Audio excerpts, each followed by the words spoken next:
Hi and welcome back to the channel. This is DMAC, and today I thought I'd share with you this lock that I picked up recently at a car boot sale. I bought a bunch of locks from one of the traders there. I think all in all I paid less than £1 for this.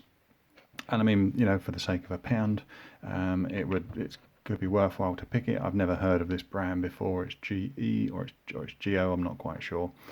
Anyway, I glanced at it briefly when I bought it. It came home in a bag, and I've looked at it today and to see what I've got. What did intrigue me initially when I saw this was the key that came with it. And if you look there, it's got, you know, quite a good bit in, but it also appears to have 7 cuts. So we've got 1, 2, 3, 4, 5, 6, 7. And that really intrigued me. I thought, well, it's got to be worth a go for £1. So I thought I'll get it back, have a play with it, and we never know what it's got in it. So anyway, I took it all apart. This all came off just like that. Got rid of that housing. Don't really need that. We're only really concerned with the cylinder itself. And when I took this apart, that was when I began to suspect that it wasn't actually a 7-pin core in there. As you can see there, when I put the key in, half of the key is sticking out the back. So I was kind of intrigued by this. I mean, as a buyer, you know, when you buy whatever this product was, whatever it was fixed to, you'd perhaps look at that key and think, well, it looks more substantial than it is, and you don't necessarily see the back of the cylinder there to notice that you know, those last few pins are just floating in mid-air. I think this is actually a 3-pinner, which I've never actually seen before. I've seen I've got like 3-pin padlocks, you know, those tiny little sort of joke shop ones almost that you get to secure your luggage, or you know, that sort of thing, but never a 3-pin rim cylinder. So anyway, we're going to pop this in the vise and then tear it apart, assuming we can get it picked. I don't want to be presumptuous. It might be super tough in there. I mean, it's highly doubtful. I'll zoom you in a bit, and I think it should take me hopefully a couple of seconds to get this picked. Sorry, I'm blinding you a bit there with the reflection. There we go, that's a bit better.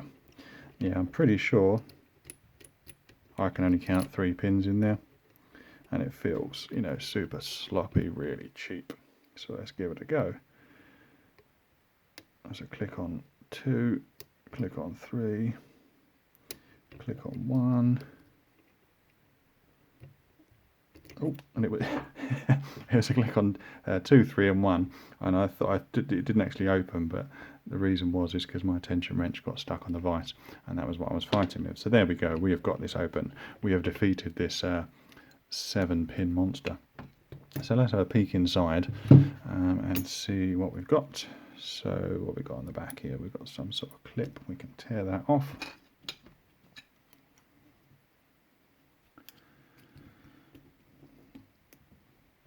I mean, I'm glad I didn't pay more than £1 for this, but it gives us a little bit of entertainment, doesn't it, to see what some Chinese lock manufacturer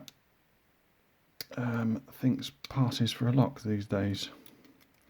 I certainly wouldn't believe. I imagine a wafer lock is probably more secure than this thing. Okay, let's see what we're going to got in here. Okay, that's fallen off. And our core is nice and wobbly in there. Do we need a shim? I think I'm just going to go for it. Hopefully this follow. Oh, actually, I will need a shim, because that follower is not going to fit properly unless I do put a shim in it. And there we go. That is our 7-pin core there. It's just 3 little pins in there.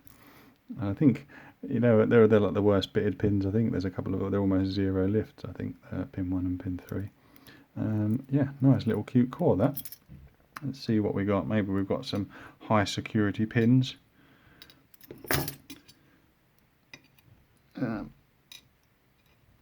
No, so they're all standard. No tricky core modifications in there.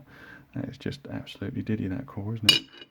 And let's see what security pins we've got up top. We'll see what security pins GE Security have put in. Standard in 1, standard in 2, and a standard in 3. There we go. No crazy core modifications going on in there. Yeah, that is quite amusing. I'm not sure really. I suppose if you, I don't know, you wouldn't, you know, if it just had the 3 cuts on the key, it would not look as impressive as that.